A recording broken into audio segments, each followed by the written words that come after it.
इस कार्यक्रम के पुण्यार्चक हैं निवेदक सकल दिगंबर जैन समाज, सतना, मध्य प्रदेश। जब हम भगवान के द्वारा बताए हुए धर्म को सुनते हैं, समझते हैं, तो उसमें हमें बहुत अच्छी बात क्या दिखाई देती है? मैं आपसे आज पूछ रहा हूं, आपको बहुत अच्छी बात क्या दिखाई देती है? बताइए। केवल बिना सोचे समझे आपको बोलना है जो आपको अच्छी बात लगती है। अगर आपको कोई अच्छी बात लगती है तो क्या हो सकती, बताओ? हम्म? कोई कह रहा है आप ही अच्छे हो इसलिए अच्छी बात अच्छी लगती है। अगर हम अच्छे हैं तो इसका मतलब यह है कि अच्छापन हम में नहीं होता है, अच्छापन भगवान के द्वारा बताए गए उस निर्ग्रंथ रूप में होता है जो उन्होंने बताया। आदमी तो क्या अच्छा होगा, लेकिन जब वही व्यक्ति उस निर्ग्रंथ रूप को धारण कर लेता है और भगवान के बताए हुए उस मार्ग पर चलने लग जाता है तो वो अच्छा बनने लग जाता है। जब एक निर्ग्रंथ रूप प्राप्त करके एक सामान्य व्यक्ति भी अच्छा बन सकता है, अच्छा दिख सकता है, अच्छा भाव कर सकता है, तो ये अच्छाई और बढ़ते बढ़ते कहाँ तक जा सकती है? अगर कोई चीज है तो बढ़ भी सकती है। अच्छाई बढ़ती है तो कहाँ तक ले जाती है? मोक्ष तक ले जाती है। आपको इस निर्ग्रंथ रूप को देख करके क्या अच्छा लगता है? निर्ग्रंथ रूप में आपको कौन से गुण दिखाई देते हैं? चलो हम आज आपसे यही पूछते हैं। अपरिग्रह की भावना दिखाई देती है, कोई कह रहा है भगवान दिखाई देते हैं, सभी के लिए करुणा दिखाई देती है। निर्ग्रंथ रूप को देखकर आपको क्षमा भाव दिखाई देता है, निर्विकार भाव दिखाई देता है? रत्नत्रय भी दिखाई दे जाता है। अच्छा, बहुत पढ़ी लिखी हो गई। इस निर्ग्रंथ रूप को देख करके आपको रत्नत्रय भी दिखाई देता है। कैसे दिखाई देता है? आपके अंदर अगर ये भाव आता है कि ये निर्ग्रंथ रूप हमें तीर्थंकरों ने बताया, जिनेंद्र भगवान ने बताया, और इस धर्म को जो लोग पालन कर रहे हैं वह अनेक अनेक रूपों में हमें अनेक अनेक गुणों को दिखा रहे हैं, तो आप समझो कि भगवान ने यह निर्ग्रंथ रूप बता करके भी इस जगत पर बहुत बड़ा उपकार किया। और यह निर्ग्रंथ रूप भी गुणवान लोगों के द्वारा ही धारण किया जाता है और ये व्यक्ति को गुणवान ही बनाता है। कैसा ये निर्ग्रंथ रूप होता है? जब तक व्यक्ति निर्ग्रंथ रूप को धारण नहीं करता तब तक वह एक सामान्य व्यक्ति की तरह रहता है। और ऐसे समझो कि जैसे कोई धूली में पड़ा हुआ कोई जैसे रत्न भी हो और उसके ऊपर कीचड़ लग रही हो, जैसे उसकी कोई महत्ता नहीं रहती। और उसी रत्न को अगर थोड़ा सा धूली हटा दिया जाए, कीचड़ हटा दिया जाए और उसके ऊपर जो अनेक किट्टिमां लगी हुई है वो हटा दिया जाए, तो वो रत्न कैसे चमकने लग जाता है। अगर आप आचार्य महाराज के जीवन को देखो, विद्याधर की अवस्था में उन्होंने जब अपना गृह त्याग किया और वह देशभूषण महाराज के पास पहले पहुंच गए और वहां पहुंच करके भी कुछ समय उनके पास में रहे, उनके साथ में विहार भी करते रहे। और जब वे उनके साथ में विहार करते थे तो आप जो अनासक्त महायोगी ग्रंथ है उसमें आपको एक फोटो भी मिलेगी, उसमें वो विद्याधर संघ के समक्ष खड़े हुए हैं कोने में, एक छोटा सा लड़का जैसा, जैसे अपनी फोटो खिंचाने के लिए है ना कह दिया गया बेटा तुम भी खड़े हो जाओ, तो वो भी खड़े हो गए। अब उस समय पर उस विद्याधर को देखो जो उन आचार्य देशभूषण महाराज के संग में हैं अनेक मुनि महाराज हैं, बीच में आचार्य महाराज खड़े हैं, और वह फोटो आपको अनासक्त महायोगी में देखने को मिल जाएगी। फिर उसके बाद में वह उनके समक्ष और अनेक श्रावक श्राविकाएं भी बैठी हैं, क्षुल्लक ऐलक भी बैठे हैं, आर्यिकाएं भी बैठी हैं, और वहीं पर एक विद्याधर भी खड़े हुए हैं कोने में, है ना। ये चित्र मिलेगा आपको जो बड़ा ग्रंथ है अनासक्त महायोगी, उसमें, जिसमें संस्कृत प्राकृत सब लिखी हुई है उसमें। और अगर आपको छोटी सी हल्की सी किताब चाहिए जिसमें केवल हिंदी हिंदी लिखी हुई है, तो उसमें शायद ये चित्र न हो। तो आप ये देख सकते हो कि एक व्यक्ति एक छोटा सा बच्चे के रूप में वहां खड़ा है, और उसको आप देख करके क्या कल्पना कर पाओगे? उस फोटो में देख करके आपको कभी नहीं लगेगा कि ये एक छोटा सा बालक आगे चल करके इतना बड़ा महान व्यक्तित्व का धारी एक महान आचार्य बन सकता है। उस फोटो को देख करके आपको क्या लगेगा? लेकिन जब उन्होंने अपने जीवन में संकल्प के साथ में अपनी यात्रा आगे बढ़ाई, तो उन्होंने जहां जैसा मिला वैसा किया। बताते हैं कि उस संग में रहते हुए उन्होंने कभी कभी डोली तक भी उठाई। वह महाराज डोली में भी चला करते थे, उन्होंने डोली तक भी उठाई, और वह संग का सारा काम किया करते थे। चाहे कमंडलू में पानी भरने का काम हो, चाहे चौके का काम हो, जो भी समय पर आवश्यक पड़ता है तो वह सारा काम किया करते थे। और इस तरह से वह विहार कराते कराते उत्तर भारत से उल्टे दक्षिण भारत तक पहुंच गए थे। स्तव निधि एक जगह, वहां तक पहुंच गए थे। और वहां पर जब संघ पहुंच गया तो लोगों को पता पड़ गया, सदलगा पास में था, माता पिता को पता पड़ गया, विद्याधर अब तो पास में आ गया है, क्या करें, चलो मिलने चलते हैं। तो मल्लप्पा तो मल्लप्पा ही हैं, कहीं नहीं जाना, कुछ नहीं करना, अपने आप आ जाएगा जब दिमाग ठंडा हो जाएगा तो। इस विचार से कई दिनों तक तो वो गए नहीं, लेकिन घर के लोग तो घर के ही लोग होते हैं, और माँ तो माँ ही होती है। अब इतनी पास में आ गया है, चलो तो कब से देखा नहीं है, देखने चलते हैं, मिलने चलते हैं। और कह कह करके उन्होंने आखिर मल्लप्पा को मना लिया, और वह एक दिन वहां पहुंच गए। उससे पहले भी अनेक लोग, आस पड़ोस के लोग मिलने आते रहे, और जब उन्होंने मिल लिया तो कहा कि अब चलो घर पर। तो उनके लिए बार बार मल्लप्पा कहने लगे, अब घर पे चलो, घर पे चलो, यहाँ पर रह करके क्या करोगे, घर पर बहुत अच्छे से सब कुछ हो जाएगा। और जब उन्होंने देखा कि अब अपन सदलगा के पास में आ गए हैं, तो अपनी परेशानियां अब बढ़ गई हैं। आए दिन कोई ना कोई इस तरह की बातें करते रहते हैं, आते रहते हैं लोग, और वह सब अपना जो है एक डिस्टरबेंस बढ़ गया है। तो उन्होंने फिर आचार्य महाराज से निवेदन किया, महाराज हमें कहीं यहाँ से वहीं भेज दो जहां से आप हमें लेकर के आए। हम वहां पहुंचे थे उल्टा, दक्षिण से उत्तर पहुंचे, आप फिर हमें उत्तर से दक्षिण ले आए। और यहां पर आकर के अब ये लोग परेशान करते हैं, आए दिन कुछ ना कुछ मिलने वाले आते हैं, परिचित लोग आते हैं, तो महाराज अध्ययन हो नहीं पाता है, और आपकी कुछ कृपा हो जाए तो कुछ दिशा निर्देश हो जाए तो कुछ अच्छे से जीवन में सीख पाए, पढ़ पाए, आगे बढ़ पाए। तो महाराज ने कहा, बेटा उत्तरी भारत में चले जाओ, उधर राजस्थान में ही चले जाओ जहां तुम पहले पहुंचे थे, और वहां पर एक आचार्य शिव सागर महाराज हैं, उनके पास चले जाना, और वो उनके पास पहुंच करके तुम्हें सब कुछ मिल जाएगा।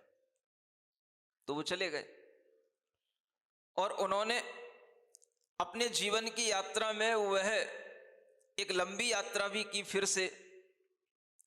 माने पहले तो वो अपना घर छोड़ करके दक्षिण से उत्तर पहले गए, फिर बिहार करते करते फिर दक्षिण ले गए महाराज देशभूषण, और फिर जो है उनको छोड़ करके फिर से वो फिर गए। और फिर जाने के बाद में जो उन्होंने वहां पर पहुंचे हैं, उस समय पर अब उनके लिए जो भी उस समय पर एक तरह से 7 प्रतिमा के उनके व्रत हो गए थे, और उसी स्तव निधि पर उन्हें 7 प्रतिमा के व्रत मिल गए थे। अब वो ब्रह्मचारी थे, 7 प्रतिमा के व्रत थे, वह फिर से यात्रा करते हुए ट्रेन में बैठ करके 2 दिन में वह फिर से राजस्थान अजमेर पहुंचे। और जब अजमेर पहुंचे तो 2 दिन तक उन्होंने कुछ भी खाया पिया नहीं। और वहां पहुंचने के बाद में अगले दिन सुबह जब उन्होंने भगवान के दर्शन कर लिए स्नान आदि करके, उसके बाद में बताते हैं कि खाना पीना तो बाद में, पहले तो भगवान के दर्शन करके पानी पी करके 2 दिन के जगे हुए थे, सो पहले तो उन्होंने नींद ली, सो गए। और फिर जब उठे दोपहर में, तब जाकर के वहां पर उनके एक परिचित पहले से थे, वो श्रावक जिसका नाम अक्सर जानते हो आप लोग, आया करता है कजौड़ी मल। वह कजौड़ी मल श्रावक वो उनके सामने आया और उनसे वार्तालाप हुआ। तब उन्होंने कहा कि कहाँ जाना है? बोले हमें तो आचार्य शिवसागर महाराज के पास जाना है। बोले वहां क्यों जाना है? अध्ययन करने के लिए जाना है, पढ़ना है। तब उन कजौड़ी मल श्रावक ने कहा अगर आपको अध्ययन ही करना है तो हम आपको एक ऐसे मुनि महाराज के पास ले चलते हैं जो संस्कृत के प्रकांड विद्वान हैं। अध्ययन उनके पास जितना श्रेष्ठ होगा उतना किसी के पास नहीं होगा, और वह उन्हीं आचार्य शिवसागर महाराज के शिष्य हैं और आपके लिए उन्हीं के पास ले चलते हैं।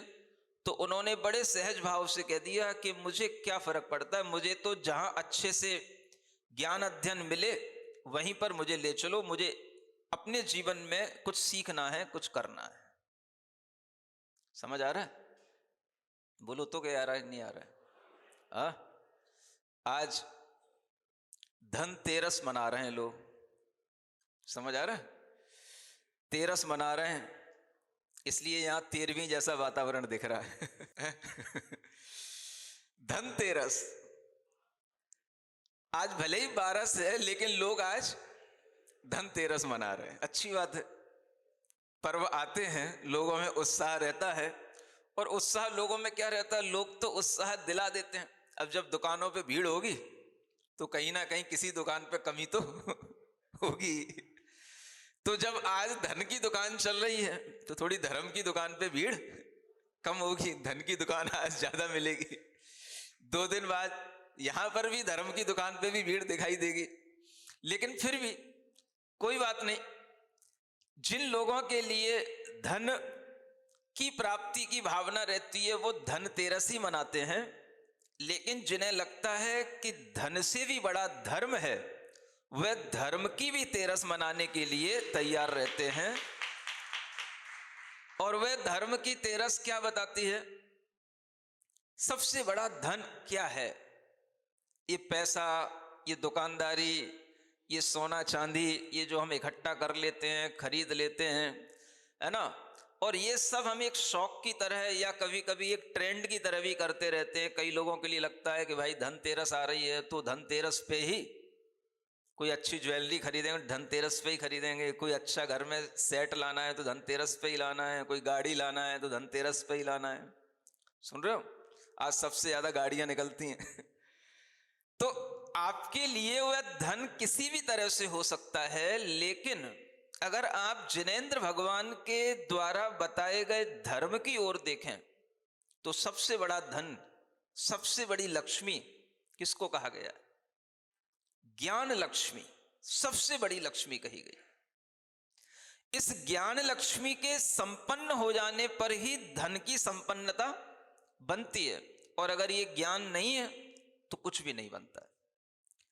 वह विद्याधर देखो आपकी ज्ञान के लिए परिश्रम की है अपने जीवन में। बार बार घर छोड़ करके दूसरे प्रांत में जाना, एक दिशा से दूसरी दिशा में जाना, किसके लिए? आप धर्म के लिए एक दिशा से दूसरी दिशा में दौड़ते हैं, और वो किसके लिए दौड़ रहे हैं? ज्ञान के लिए दौड़ रहे हैं। इसलिए आचार्यों ने कहा ज्ञान लक्ष्मी घनाश्लेष प्रभवा नंदन नंदितम। हमारी आत्मा ज्ञान लक्ष्मी से घनीभूत होकर के भरी हुई है, और अगर हमारे पास में वह ज्ञान लक्ष्मी है तो सब लक्ष्मी अपने पास आएंगी। लक्ष्मी कभी बेवकूफों के पास नहीं जाती। और अगर कहीं भूल से चली भी गई तो तुरंत बाहर निकल जाती है। लक्ष्मी को भी ज्ञानवान लोग चाहिए। लक्ष्मी कहां टिकेगी? ज्ञानियों के पास टिकेगी। कहा जाता है कि लक्ष्मी का आसन उल्लू है, माने वो उल्लुओं के ऊपर सवार है। यानी वह जो आंख से अंधे हैं उनके ऊपर सवार होकर के बताना चाहती है कि तुम अगर ज्ञान से अंधे हो, अज्ञान के कारण से तुम्हें कुछ दिखाई नहीं दे रहा है, तो तुम्हारे ऊपर बैठ करके हम ऐसे सवारी करेंगे, तुम्हें उसका कोई सुख नहीं मिलेगा।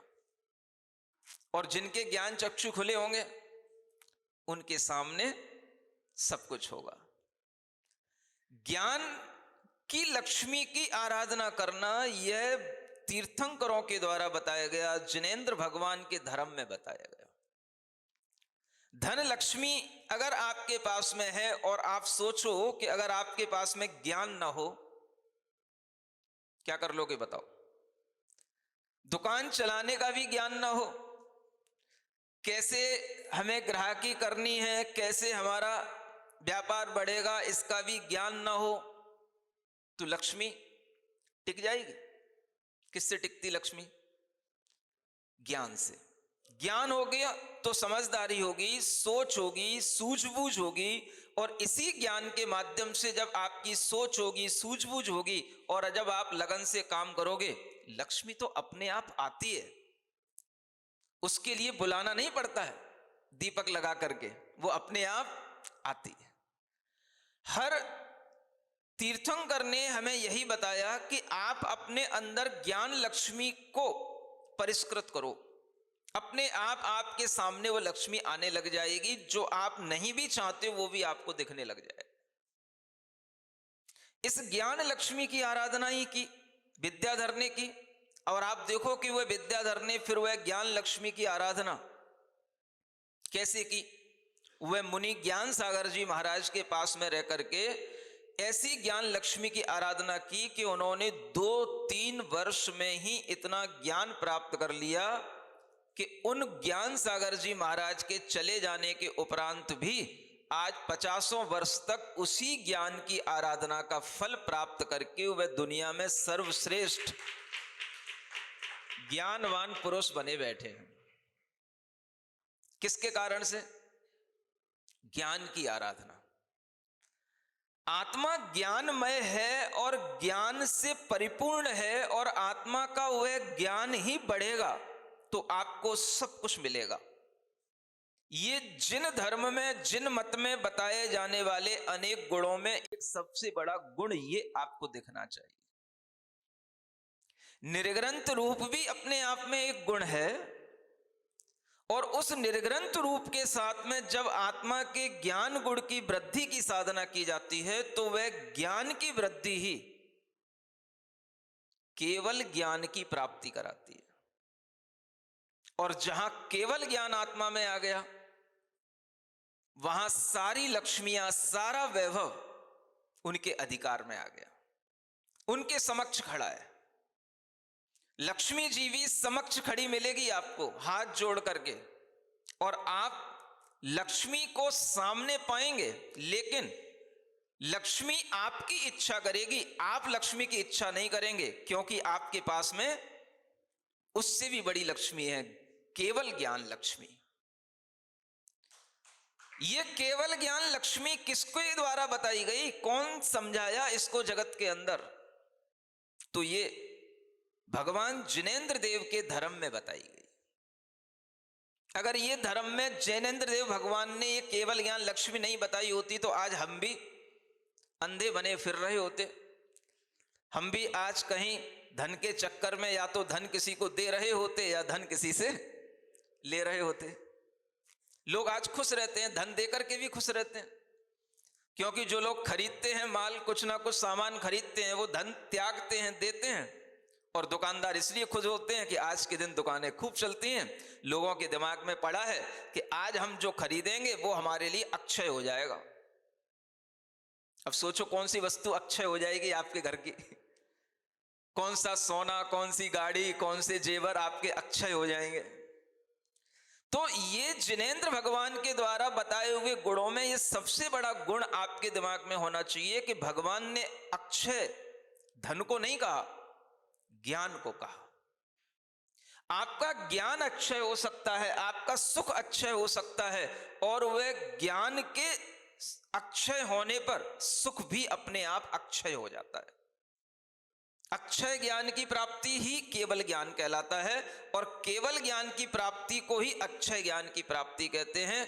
अक्षय ज्ञान माने जिस ज्ञान का फिर कभी विनाश न हो, ऐसा केवल ज्ञान अगर आपकी आत्मा में आ गया तो फिर आपके लिए अक्षय सुख की प्राप्ति भी हमेशा के लिए हो गई, क्योंकि ज्ञान का और सुख का गठबंधन है। किसका? ज्ञान है तो सुख है, अज्ञान है तो दुख है।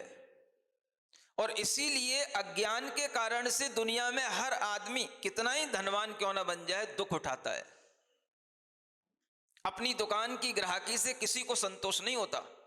जब वो देखता है कि बगल वाले ने तो हमारी दुकान से भी आगे अपनी दुकान निकाल ली, तो वो सोचता है कि मैं इसके भी और एक कदम आगे अपनी दुकान निकालूं। तो दुकान निकालने में तो टेंशन एक दूसरे के लिए देते हैं, लेकिन अगर ग्राहकी होने के बावजूद भी, धन आने के बावजूद भी अगर ज्ञान नहीं है तो क्या होगा? उससे दुख ही बढ़ेगा। अपनी दुकान में कितना भी धन आ जाए, लेकिन दूसरे के दुकान का ऐश्वर्य देख करके आपको दुख बढ़ने लग जाएगा, और वह दुख आपके अज्ञान के कारण से होगा। तो आचार्य कहते हैं सबसे बड़ा सुख मिलता है ज्ञान लक्ष्मी की आराधना करने से। ये जिन धर्म की सबसे बड़ी विशेषता है कि अपने ज्ञान को प्रकट करो, अपने ज्ञान को बढ़ाओ। आत्मा का ज्ञान आत्मा से भिन्न नहीं है, ये केवल जिनेंद्र भगवान ने बताया।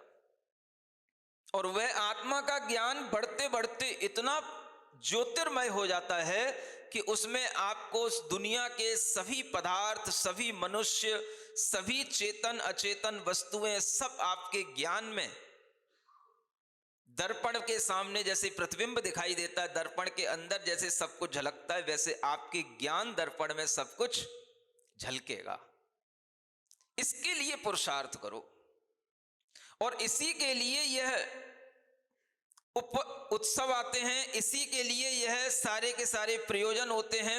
लेकिन हम अपने धन की चाह में मूल प्रयोजन को भूल करके अन्य प्रयोजनों में लग जाते हैं। भगवान ने भी अगर धर्म की आराधना करते हुए अगर अपने अंदर केवल ज्ञान की ज्योति प्रकट कर ली, तो जब भगवान को केवल ज्ञान हो गया तो केवल ज्ञान उत्पन्न होने के बाद में सारा वैभव समौ शरण के माध्यम से उनके समक्ष खड़ा हो गया। लक्ष्मी के पास में भी इतना वैभव नहीं होगा जितना कुबेर के पास होता है। सुन रहे हो? आप लक्ष्मी के पीछे पड़े रहते हो। धन किसके पास होता है? कुबेर के पास होता है। और कुबेर वह उत्तर दिशा का लोकपाल है जिसके पास में सबसे ज्यादा रत्न होते हैं, सबसे ज्यादा धन होता है। और उस कुबेर को भी आज्ञा मिलती है इंद्र के माध्यम से कि जाओ वहां पर महावीर भगवान को केवल ज्ञान की प्राप्ति हो गई है, उनके लिए समौ शरण की रचना करो। और इस तरह की वह रचना करना कि दुनिया में कोई भी वैभव संपन्न व्यक्ति अगर वहां पर पहुंच जाए तो उसे लगे कि हमने अपने घर में जो कुछ भी अर्जित किया है वो तो सब तुच्छ है, और यहां पर जो देखने में आ रहा है वो सर्वश्रेष्ठ है। ऐसा वैभव संपन्न वह समौ शरण बनाना, और वह कुबेर बनाता है। किसके लिए बनाता है? तो उन तीर्थंकर भगवान के लिए बनाता है। और इतना सजाता है, इतनी चीजें दिखाता है, इतने उसमें हर जगह जगह पर रत्न तो कहीं रखने के लिए नहीं होते हैं, भूमियां भी रत्नों की बनी होती हैं। हर खंबे वहां पर जो लगे होंगे वो भी सब रत्नों के बने होंगे। जो रत्न आपने कभी एक भी नहीं देखा होगा, वहां वह दीवारें भूमियां, चारों ओर फर्श, अगर कोई वापी भी है, बावड़ी भी है, तो उसमें उतरने के लिए सीढ़ियां भी रत्नों की बनी रहती हैं। बहुमूल्य वस्तु का सबसे ज्यादा श्रृंगार अगर होता है तो वह भगवान के समौ शरण में होता है। और जिसने भगवान का समौ शरण एक बार देख लिया, फिर उसे दुनिया की हर संपदा तुच्छ लगने लग जाती है। और उससे सबसे बड़ा आश्चर्य तो यह होता है कि जिनका ये समो शरण है, जिनके सामने ये कुबेर का खजाना है, वो आंख नीची किए हुए बैठे हैं, नासा दृष्टि किए हुए बैठे हैं। ये गुण अगर देखने को मिलेगा तो जिनेंद्र भगवान के बताए हुए धर्म में ही देखने को मिलेगा। त्याग करके भी त्याग का अभिमान नहीं करना और त्याग के फल से ज्ञान लक्ष्मी की आराधना करते करते केवल ज्ञान की प्राप्ति कर लेना, ये जिनेंद्र भगवान के धर्म का ही गुण है। आपको तो केवल बाहर का ही रूप इतना अच्छा लगता है। जब बाहर का निर्ग्रंथ रूप अच्छा लगता है तो भीतर की निर्ग्रंथता का रूप तो कितना अच्छा होगा। वो किसको देखने में आएगा? वो किसी को देखने में नहीं आएगा।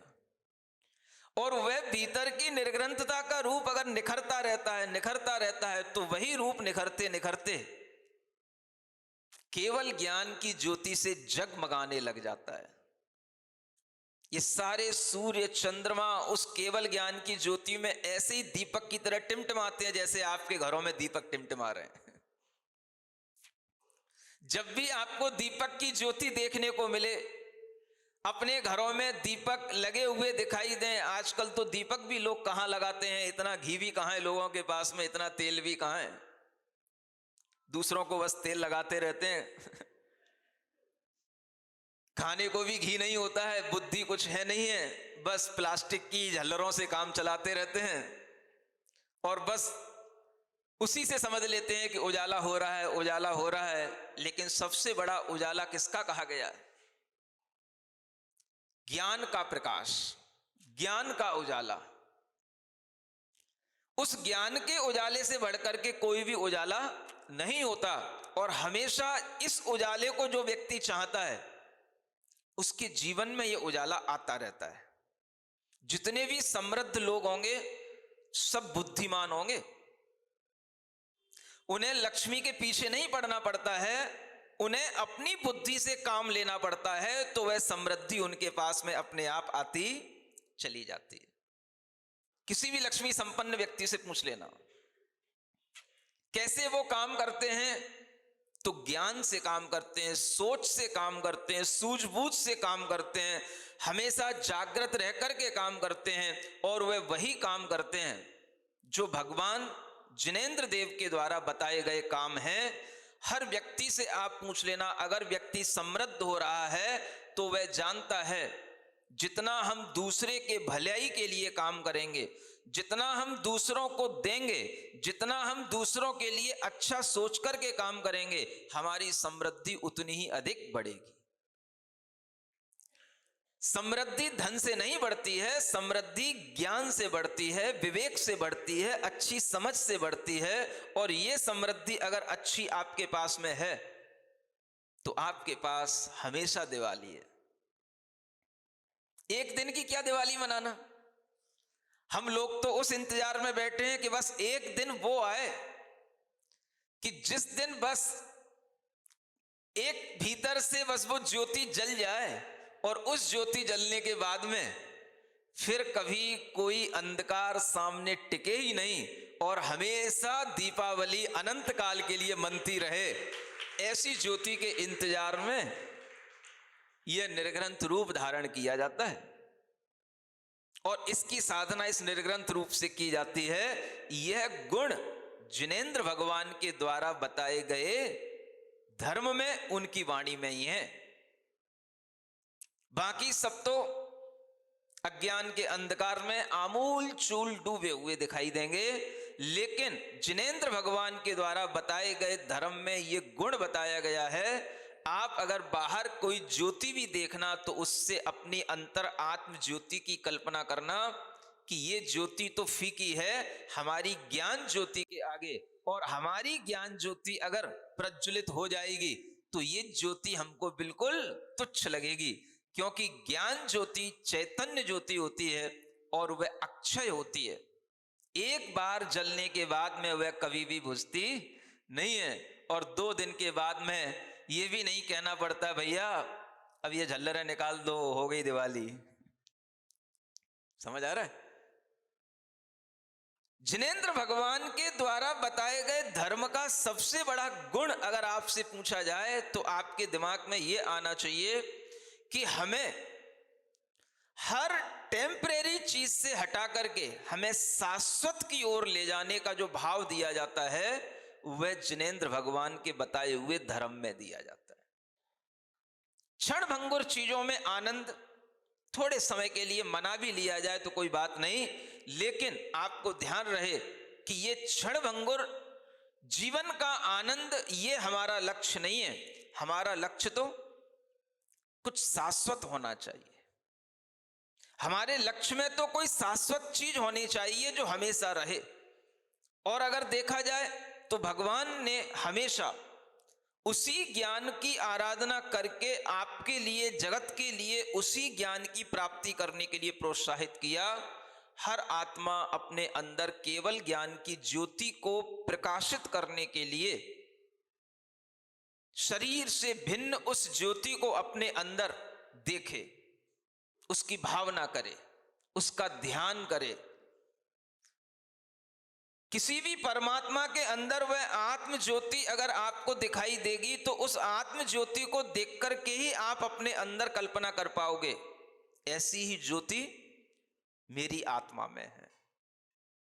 आत्म ज्योतिर दुरित निवह ध्वांत विध्वंस हेतु, वह आत्मा की ज्योति जो हर प्रकार के पाप के समूह का विध्वंस कर देती है, वह आत्मा की ज्योति जो हर प्रकार के अज्ञान के अंधकार को दूर कर देती है, उस आत्म ज्योति की आराधना करने का यह पर्व है और ज्ञान की आराधना करने का यह पर्व है। क्योंकि यह पर्व भी भगवान महावीर स्वामी के केवल ज्ञान से और उनके मोक्ष से, निर्वाण से जुड़ा हुआ है। इसलिए आने वाले 2 दिनों में आप वह देखेंगे जो भगवान महावीर स्वामी ने प्राप्त किया। ज्ञान का उजाला सबसे बड़ा उजाला है और उसी उजाले में हम सभी को प्रकाशित होना है। ओम अरहम, ओम अरहम, ओम अरहम, ओम अरहम, ओम अरहम, ओम अरहम, ओम। सभी कार्य की सिद्धि से तू पहले सुनो, सभी पहले सुनो। ओम अरहम नमः, ओम अरहम नमः, ओम अरहम नमः, ओम अरहम नमः, ओम अरहम नमः, ओम अरहम नमः, ओम अरहम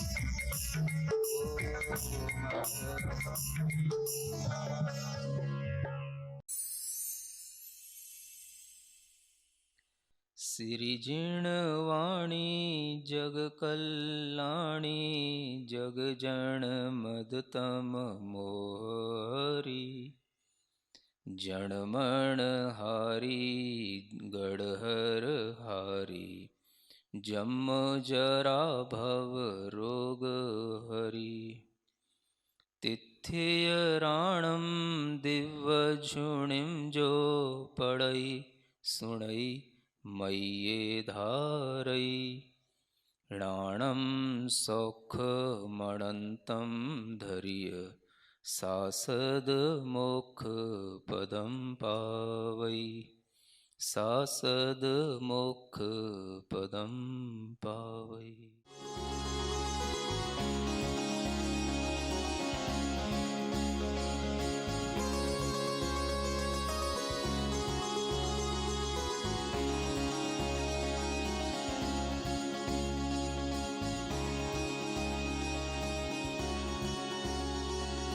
इस कार्यक्रम के पुण्यार्चक थे। निवेदक सकल दिगंबर जैन समाज, सतना, मध्य प्रदेश।